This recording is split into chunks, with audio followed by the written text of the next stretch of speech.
प्यारे भाइयों, कैसे हो सभी। आशा करता हूँ सभी अच्छे होंगे और आपकी तैयारी बेहतर ढंग से चल रही होगी। तो मेरे भाइयों, आज मैं आपके लिए लेके आ चुका हूँ chapter 4 class 10th math introduction परिचय। चैप्टर 4 का परिचय। चैप्टर 4 अपना क्या है? क्वाड्रेटिक इक्वेशन, मतलब द्विघात समीकरण। द्विघात समीकरण के बारे में पढ़ाने जा रहा हूँ। इसका इंट्रोडक्शन लेंगे हम, पहले परिचय सीखेंगे, ठीक है, क्लास 10th में। तो अब परिचय में शुरुआत करें तो मेरे भाइयों, इससे शुरुआत करते हैं क्वाड्रेटिक इक्वेशन। क्वाड्रेटिक इक्वेशन मतलब द्विघात समीकरण क्या होता है। आपको मेरे भाइयों मैंने पढ़ाया था बहुपद। बहुपद चैप्टर 2 में, ठीक है। बहुपद क्या होता है? बहुपद का मानक रूप क्या होता है? द्विघात बहुपद का मानक रूप होता है ax² plus bx plus c, यही होता है ना। अब जब इसमें इक्वल टू मैं 0 कर दूं तो ये क्या हो जाएगा? ये हो जाएगा द्विघात समीकरण का मानक रूप। तो ये क्या है? मानक रूप मतलब द्विघात समीकरण का मानक रूप। ये क्या है? द्विघात समीकरण का मानक रूप। समीकरण अगर मैं यहां से ये 0 हटा दूं तो ये इसको कहेंगे द्विघात बहुपद। दो घात है इसकी, दो घात है ना, इसलिए ये द्विघात बहुपद कहेंगे इसको, ठीक है। अगर मैं इक्वल टू में 0 कर दूं तो ये समीकरण बन जाएगा, क्योंकि इक्वल टू में कुछ भी हो, इक्वल टू में संख्या कुछ भी अचर पद हो तो इसको समीकरण बन जाता है, ठीक है। ये समीकरण का द्विघात समीकरण का मानक रूप है, ठीक है। आपको समझ आ गया होगा। अब और समझाता हूं। यदि चर x है, चर ही तो बोलते हैं इसको, अचर क्या बोलते हैं? गिनती।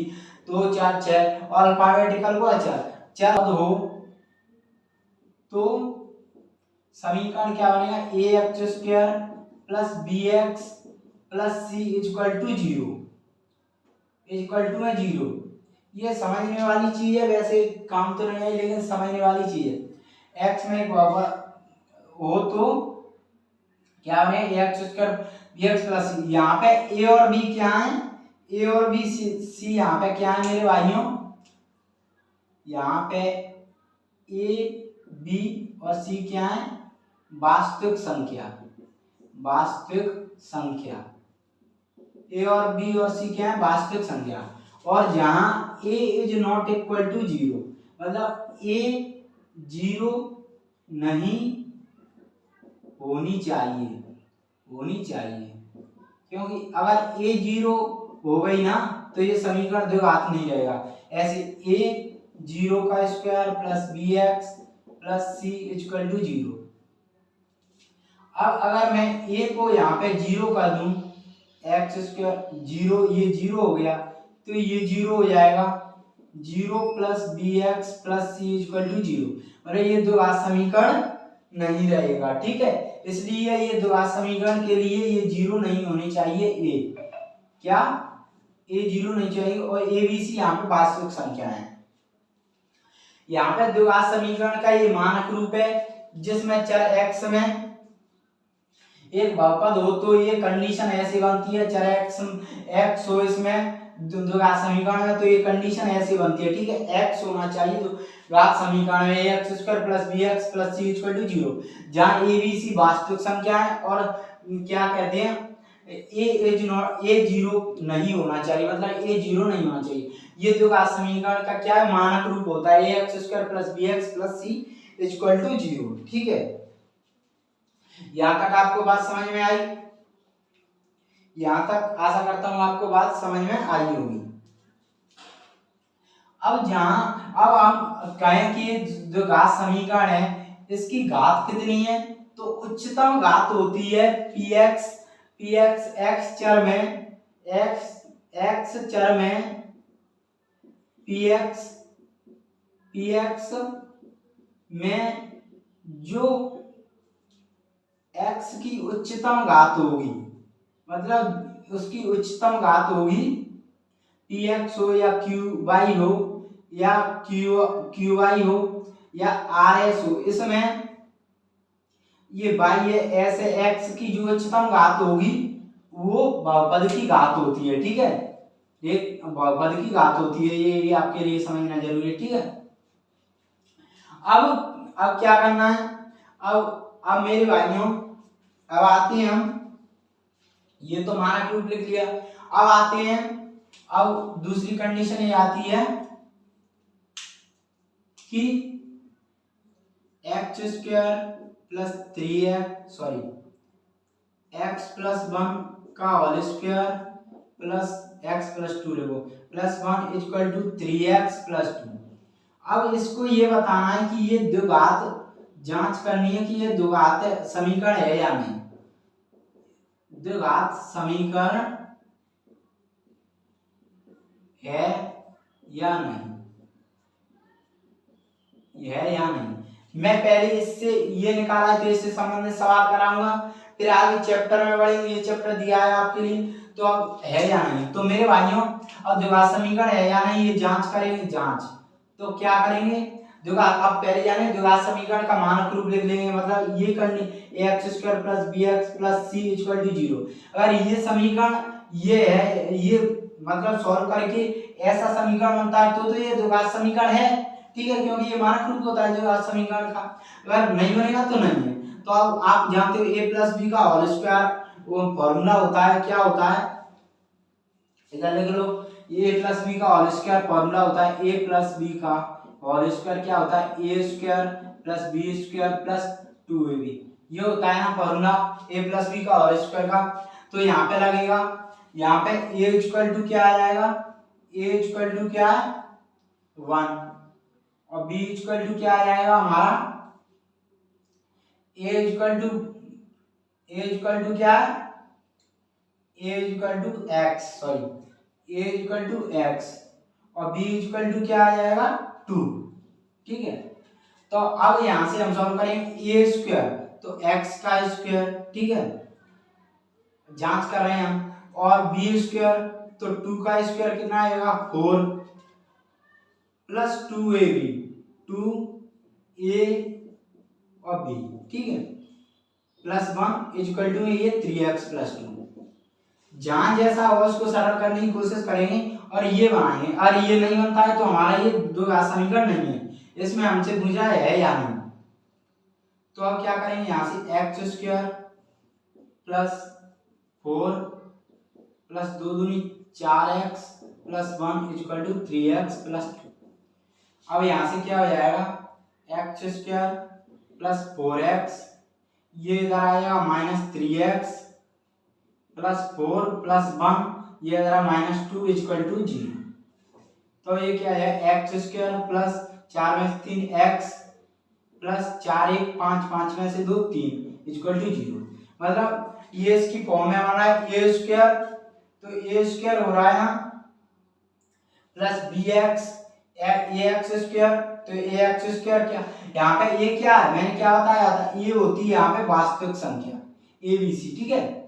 तो x का गुणांक क्या है 1 है, ठीक है, तो ए x square plus B x plus c ऐसा समीकरण बन रहा है ना, इक्वल टू 0 आ रहा है, तो ये द्विघात समीकरण बन रहा है, द्विघात समीकरण वो होता है दो घात हो उसकी, ठीक है, और ऐसा ये मानक रूप होता है, ऐसा बनना चाहिए। तो ये बन रहा है हमारा, तो ये आप लिख देंगे जांच में क्या लिख देंगे, ये हमारा द्विघात समीकरण है, ठीक है। ये तो आपका, अब आगे चलते हैं, ठीक है, अब आगे चलेंगे, ये द्विघात समीकरण इसमें लिख लो, पहले मैंने समझाया आपको द्विघात समीकरण, ठीक है, ये द्विघात समीकरण समझाया मैंने आपको गुणनखंड विधि द्वारा द्विघात समीकरण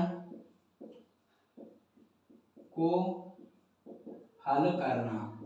ये हम इंट्रोडक्शन में पढ़े, चैप्टर में और अच्छे तरीके से पढ़े, ये तो मैं उदाहरण देकर आपको समझाऊंगा कि चैप्टर में दिया क्या है। अब गुणनखंड विधि द्वारा द्विघात समीकरण को हल करेंगे, तो द्विघात समीकरण का मानक रूप ये होता है, तो द्विघात समीकरण एक ले लेते हैं, क्या ले लेते हैं, x square plus 3x plus 2, ये हमारा द्विघात समीकरण हो गया इक्वल टू 0, ये द्विघात समीकरण। अब कह रहे हैं इसको क्या करना है गुणनखंड विधि द्वारा। तो गुणनखंड विधि में क्या करते हैं, गुणनखंड विधि में मेरे भाइयों क्या करते हैं, इसमें करते हैं कि जो ये वाली है ना, ये दोनों का गुणा होकर, मतलब इन दोनों का गुणा क्या होना चाहिए, 2x²। ठीक है, इन दोनों का जब मैं गुणा करूं तो क्या आना चाहिए, 2x²। ठीक है, और इसका जब गुणा जोड़ूं या घटाऊं इसको तो क्या आना चाहिए, 3x। क्या आना चाहिए, जोड़ूं घटाऊं तो 3x। तो इसका क्या है, 2 है ना मेरा, तो 2 और 2 है, तो अब 2 के मतलब गुणनखंड करेंगे हम। 2 के गुणनखंड क्या क्या हो सकते हैं, 1 से कट सकती है और 2, ये 2 ही हो सकते हैं। अब यहाँ से बेस्ट तरीका ये है, पहले आप देख लो 2 किस किस से कट रही है, 1 से कटेगी, 1 से हर एक संख्या कटती है, 2 से कटेगी। तो अब इनको जोड़ा बना लो, तो ये 1 और 2 ही है तो इनका जोड़ा बनेगा। अब 2 और 3, तो 2 1 3 यहाँ पे जोड़ेंगे, और ये गुणा करने में 2x आ रहा है क्या, नहीं आ रहा है, तो 2 1 3 जोड़ने पर, तो मतलब जोड़ने पर आ रहा है क्या, 2x + x। ठीक है, यहाँ पे ये कितना आ जाएगा, 3x हो जाएगा ना, और इनका गुणा करेंगे तो 2x² आ रहा है, मतलब हमारा जोड़ने पर इससे बन रहा है। ठीक है, तो गुणनखंड करके हमने पता लगा लिया, तो क्या बनेगा हमारा यहाँ पे, ये तो x² हो जाएगा प्लस 2x + x, 3x हो गया प्लस 2, ये 3x हो गया। मैंने हाथ जोड़ने घटाने पर 3 ये वैल्यू आनी चाहिए, तो ये आ गई 3x। ये इसका और इसका लास्ट वाले का गुणा करें तो ये वैल्यू आनी चाहिए, तो 2x² आना चाहिए था। तो इसका और इसका गुणा करें तो 2x, नहीं सॉरी, इसका और इसका गुणा करें तो यहाँ पे 2x² होना चाहिए, तो यहाँ पे 2x + x जोड़े तो 2x² हो रहा है। ठीक है, दोनों चीजें हमारी बन रही हैं, दोनों चीजें हमारी बनेगी। 2x × x का गुणा करें तो 2x² आ रहा है, तो गुणा करने पर 2x² आना चाहिए, तो गुणा करने पर 2x का 2x² आ रहा है, और जोड़े घटाएं तो 3x तो आ रहा है। तो अब यहाँ से कॉमन लेंगे, तो x कॉमन ले लिया मैंने यहाँ पे, तो कितना x + 2, यहाँ पे +1 कॉमन लिए, x + 2। तो अब यहाँ से क्या करें, x + 2 1, पहले x + 1 और x + 2। तो यहाँ से जब मान निकालेंगे समीकरण के, द्विघात समीकरण के, तो -1, ये x = -2। ये द्विघात समीकरण के क्या है, इनको हल भी कहते हैं, क्या, -1, -2। इसको क्या कहेंगे, द्विघात समीकरण के ये हल निकाले हैं। और इनको ही द्विघात समीकरण का अगर मूल निकालने को कहे तो इनको ही मूल कहते हैं, क्योंकि द्विघात समीकरण का हल और मूल एक जैसे होते हैं। मान के चलो ये द्विघात समीकरण का मानक रूप दिया है, अगर मैं इसमें क्या ले लूं, वास्तविक संख्या अल्फा ले लूं, व्यापक में वास्तविक संख्या अल्फा ले लूं, तब द्विघात समीकरण ax² + bx + c = 0 हो, तब a∝² + b∝ + c = 0 है, तब क्या होगा, x अल्फा हो जाएगा, x अल्फा होगा। जब अल्फा में वास्तविक संख्या अल्फा लूंगा, x की जगह पे जब मैं अल्फा लूंगा तो क्या होगा, a∝² + b∝ + c = 0, तब ये इसका द्विघात समीकरण का अल्फा एक मूल होगा, ठीक है, मूल होगा। तब द्विघात बहुपद क्या होता है, द्विघात बहुपद क्या होता है, ax² + bx + c, तथा द्विघात समीकरण क्या होता है, द्विघात समीकरण क्या होता है मेरे भाइयों, ax² + bx + c = 0। अब ax² + bx + c द्विघात बहुपद, इसके शून्यक तथा इसके मूल दोनों एक ही होंगे। ये क्या होती है, ये कंडीशन होती है, ये मैंने लिखा है, आपको समझाने के लिए लिखा है। कैसे होती है देखो, अगर हम द्विघात समीकरण दिया है, ये द्विघात समीकरण है ना, तो ये द्विघात समीकरण दिया है जो आपको मेरे भाइयों, ये द्विघात समीकरण दिया है। अगर मैं द्विघात समीकरण का हल निकाला तो कितना निकला, -1 -2। अगर हम द्विघात समीकरण कहते कि द्विघात समीकरण के मूल क्या है, तो मूल भी यही निकलेंगे, ऐसे ही निकालते हैं, मूल भी इन्हीं को बोलते हैं। और द्विघात बहुपद के शून्यक भी ऐसे ही निकालते हैं, इनको ही बोलते हैं। ठीक है, तो ये कंडीशन ऐसे ये होगा। अगर हम अल्फा लें तो अल्फा क्या है, इनका एक मूल होगा, इसका क्या होगा, द्विघात समीकरण का मूल होगा अल्फा, एक्स की जगह है। ये मेरा समझाने का प्रयास था। ठीक है, अब जैसे द्विघात समीकरण कह दिया कि द्विघात समीकरण का हल, तो हल भी यही होंगे, और मूल कह दिया तो मूल भी ऐसे ही निकालेंगे, मूल भी यही होंगे कहने का। और द्विघात बहुपद है, बहुपद यानी 0 हट जाए तो ये बहुपद हो जाएगा, तो इसके शून्यक भी यही रहेंगे। ये समझाने का मेरा मेन मकसद था। तो मेरे भाइयों, ये मैंने गुणनखंड निकालना बता दिया। अब आगे तीसरी चीज आती है मेरे भाइयों, द्विघात समीकरण के मूलों की प्रकृति। मूलों की प्रकृति, जो मैं कह रहा था ना, मूल कैसे निकाले, उनके जो मूल है उनकी प्रकृति। अब प्रकृति में पहली बात आती है, हमारा द्विघात समीकरण का मानक रूप क्या होता है, ax² + bx + c = 0। ठीक है, ये होता है। अब हमारी क्या, अब हमारा क्या है, जो क्या है, ये तो द्विघात समीकरण है। ठीक है, ये तो द्विघात समीकरण है। ठीक है, ये द्विघात समीकरण दिया है हमको। अब क्या आता है कि b² - 4ac, मूलों की प्रकृति कैसे पता लगती है, तो ये पता लगती है ax² + bx + c = 0। द्विघात, ये क्या है, द्विघात समीकरण के, द्विघात समीकरण के b² - 4ac = 0, द्विघात समीकरण के ax² + bx + c। अब क्या है, मूलों की प्रकृति कैसे जानते हैं, तो मूलों की प्रकृति जानते हैं, द्विघात समीकरण ये दिया है, द्विघात समीकरण के मूलों की प्रकृति जानने के लिए क्या करते हैं, मूलों की प्रकृति जानने के लिए b² - 4ac = 0, जो कि द्विघात, इस पॉइंट को नोट कर लेना, द्विघात समीकरण का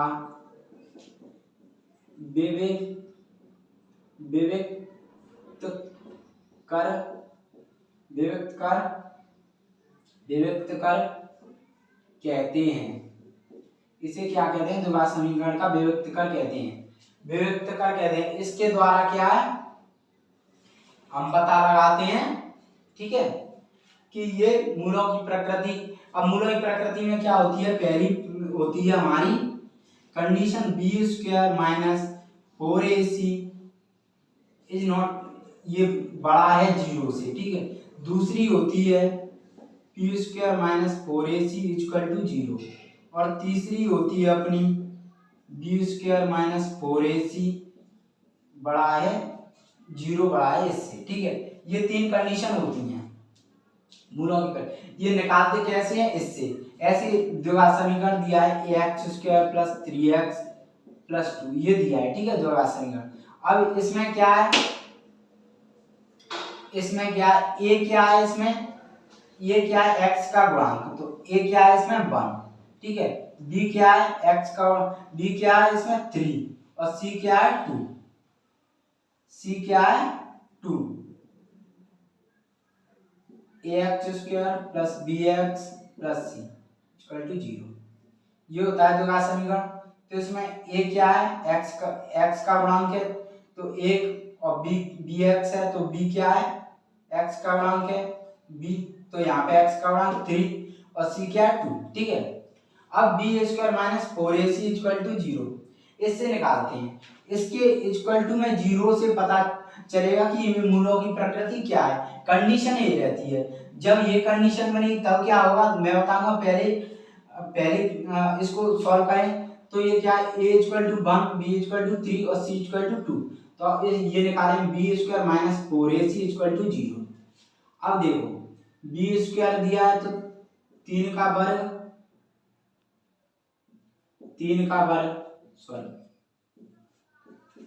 वर्ग minus 4 into 1 into 2 equal to है 0।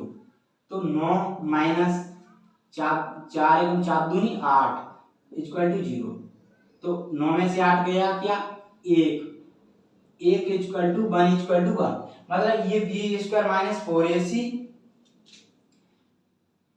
सॉरी ये तो 0 है ना इसमें, ये इक्वल टू 0। तो B square minus 4ac equal to क्या आ रहा है 0, 1 इक्वल टू 0। मतलब कौन सा, ये बड़ा है, मतलब ऐसे निशान बन रहा है ना हमारा, ऐसे बन रहा है। मतलब कौन सी कंडीशन बन रही है, ये वाली। तब ये कंडीशन अब इसमें बन रही है, तो ये कंडीशन इसको क्या कहते हैं, ये कंडीशन बन रही है तो इसको क्या कहते हैं, बी स्क्वायर माइनस 4ac।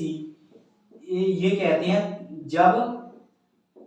जब दो भिन्न वास्तविक मूल हो, ठीक है, दो भिन्न वास्तविक मूल हो, तब ये कंडीशन बनती है। अब ऐसी इसमें ठीक है। अब ऐसी और समझा देता हूं आपको। अगर 1 ऐसे, अगर ये 0 बड़ा हो जाए, मतलब इधर क्या आ जाए, इधर तो 0 ही रहेगा हमेशा, इधर -2 आ जाए तो 0 बड़ा हो जाएगा। तब कौन सी कंडीशन बन जाएगी, ये वाली बी स्क्वायर माइनस 4ac, ये वाली कंडीशन। तो जब ये वाली बी स्क्वायर माइनस 4ac ये वाली कंडीशन बनी है, तब क्या होगा, तब वास्तविक मूलों की प्रकृति कैसी होगी, तब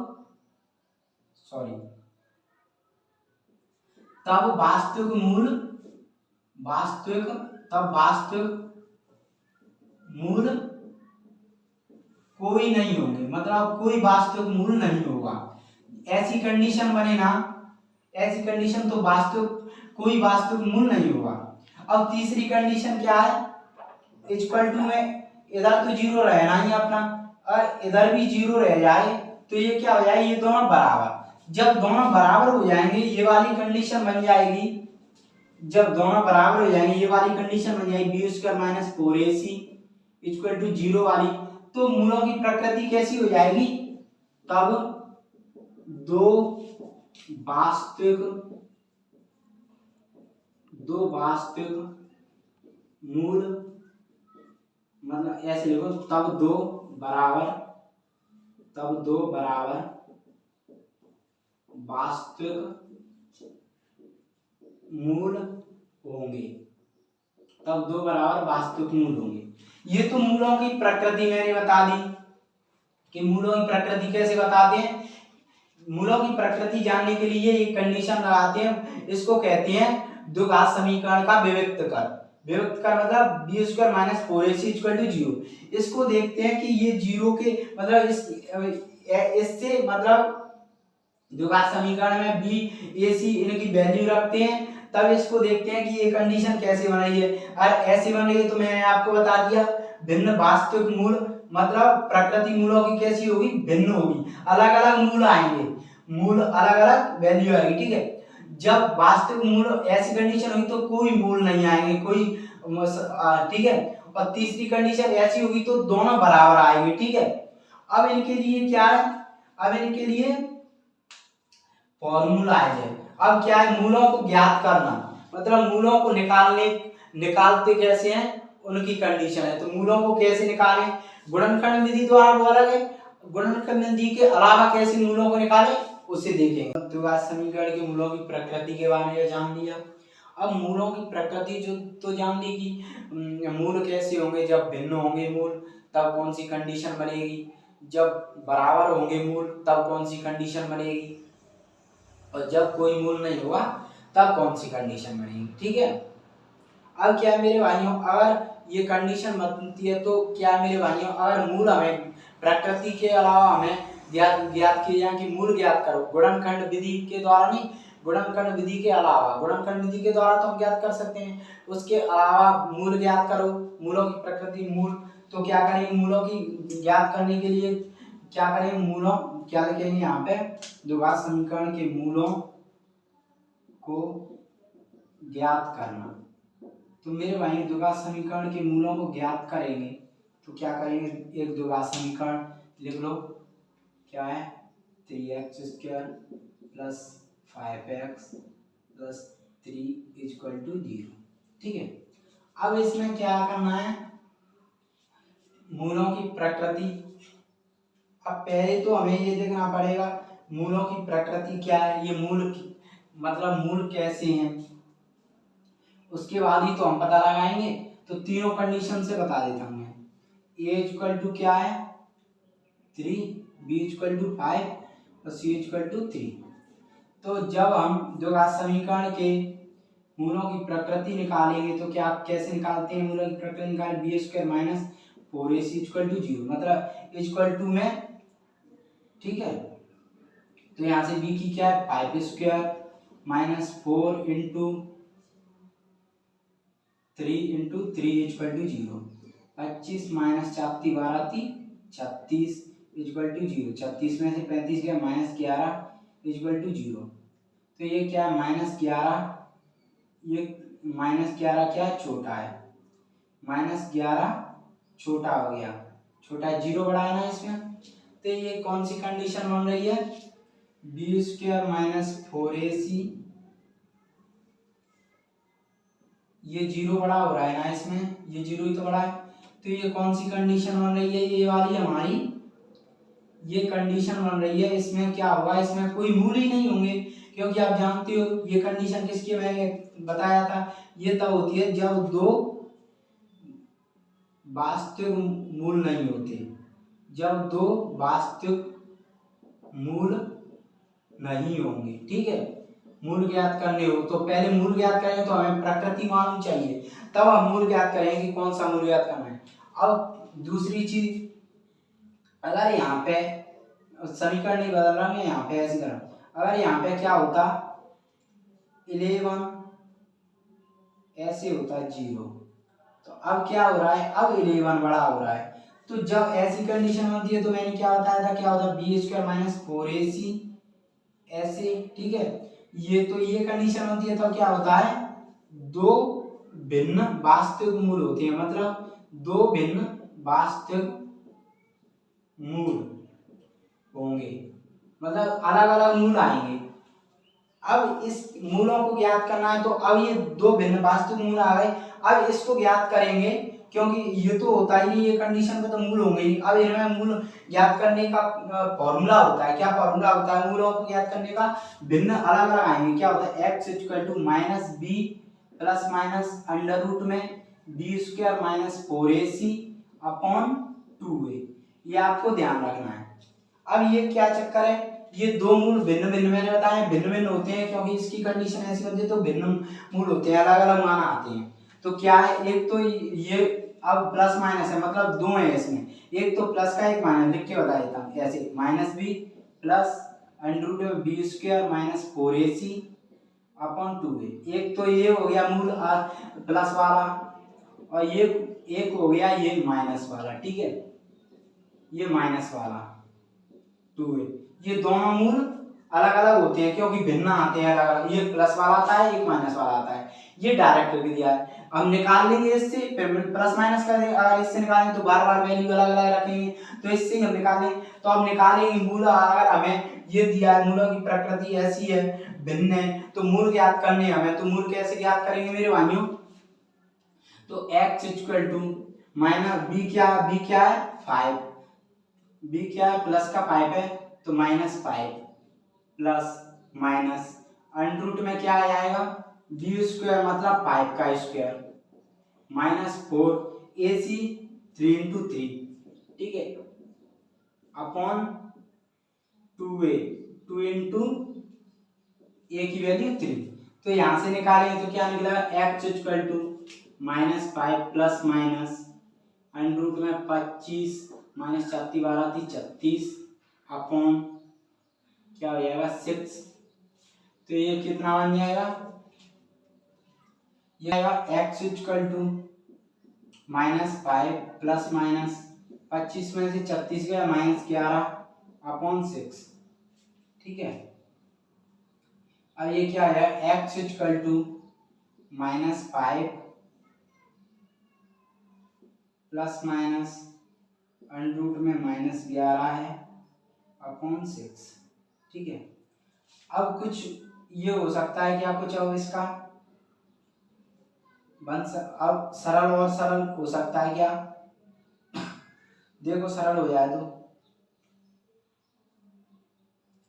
मेरे हिसाब से अब सरल होगा नहीं। तो एक मूल क्या आ जाएगा इसका, एक आ जाएगा -5 प्लस अंडर में -11 अपॉन 6, और दूसरा क्या आएगा, प्लस माइनस है ना, एक प्लस का है एक माइनस का लगा है, -5 माइनस अंडर में -11 अपॉन 6।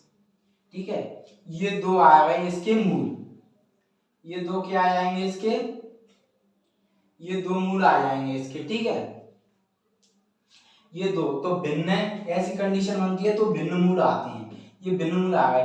और जब हमें कह दे कि मूलों की प्रकृति और ये भिन्न मूल निकाले तो मूलों को ज्ञात करने को कहे तो ये फॉर्मूला लगाएंगे। ठीक है हम, ठीक है।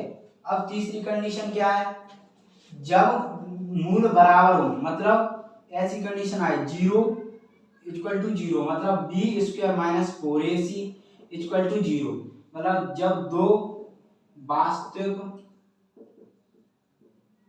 मूल बराबर हो, जब दो वास्तविक मूल बराबर हो, क्या है, जब मूलों की प्रकृति बराबर हो, प्रकृति पूछे कि बराबर है, अगर प्रकृति ये बराबर आ रही है, ऐसा आ रहा है, ठीक है, ये कंडीशन आ रही है, तो अब मूल ज्ञात करने को है तो इसका फॉर्मूला क्या होता है, इसका फॉर्मूला होता है बराबर हो तो, यहाँ पे लिख लो, बराबर हो तो इसका फॉर्मूला होता है b² minus 4ac equal to 0, x equal to -b upon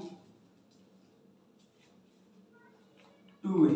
ठीक है, ये फॉर्मूला होता है प्लस माइनस 0, मतलब इसके बराबर है तो ये दोनों एक से आते हैं। ठीक है, b upon 2a minus b upon 2a, मतलब दोनों मूल बराबर आएंगे, तो माइनस b की वैल्यू यहाँ पे कितनी है, कुछ भी मान लो कितनी दी है, मतलब यहाँ पे 3x² plus 2x plus 2 equal to 0 मान लो, तो b की वैल्यू यहाँ पे क्या दी है 2 और a की वैल्यू क्या दी है 3, तो b की वैल्यू क्या दी है 2, तो -2 अपॉन 2 इंटू 3 कॉमा, अब a की निकालो क्योंकि वो तो सेम ही रहना है।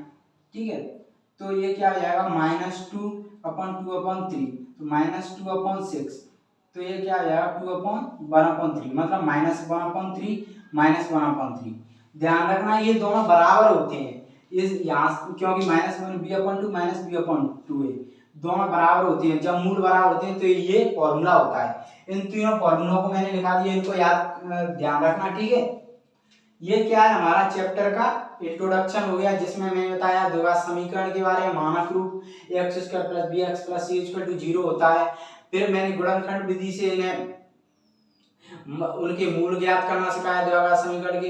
फिर बताया कि द्विघात समीकरण जब हम मूलों की प्रकृति निकालते हैं तो कैसे निकालते हैं, द्विघात समीकरण का विभक्तिकर होता है b² minus 4ac equal to 0, उसमें कंडीशन होती है b² माइनस 4ac ऐसे बड़ा है 0 से, तो कंडीशन होती है भिन्न होती है वास्तविक मूल। अगर कंडीशन b² माइनस 4ac 0 से छोटा है तो कंडीशन होती है मतलब कोई मूल होते ही नहीं है। ठीक है, तीसरी मूलों की प्रकृति जब मतलब बराबर होती है b² माइनस 4ac और इक्वल टू 0 दोनों का मान बराबर होता है तो मतलब मूल क्या होते हैं, बराबर आते हैं। ये मैंने आपको बताया। अब मूलों को ज्ञात कर, जब मूलों को ज्ञात करने के लिए होता है तो मूलों को ज्ञात कर, जब दो बराबर मूल होते हैं तो फॉर्मूला होता है मेरे भाइयों x equal to -b upon 2a, दोनों बराबर होंगे तो -b upon 2a plus minus 0, और जब भिन्न होंगे तब x equal to -b plus minus under में b² minus 4ac upon 2a। ठीक है, प्लस माइनस भिन्न है तो अलग आएगा, एक प्लस का एक माइनस का। तो मेरे भाइयों इंट्रोडक्शन आपको समझ में आया होगा, अगर आप ध्यान से देखोगे तो बहुत अच्छे तरीके से समझ में आएगा। हाँ ऐसा हो सकता है, मैंने एक चीज पहले बता दी पीछे बताई, लेकिन आप ध्यान से समझोगे तो मैंने आपको समझाने का प्रयास किया, अच्छा किया है, लेकिन टाइम लगा है, लेकिन मैंने आपको समझाने का भरपूर प्रयास किया है मेरे भाइयों। तो इस इंट्रोडक्शन को देखना, ठीक है मेरे भाइयों। और अगर ये इंट्रोडक्शन वीडियो पसंद आई हो तो लाइक करना, शेयर करना वीडियो को, कमेंट करना और चैनल को सब्सक्राइब करना ना भूलना। धन्यवाद, थैंक यू।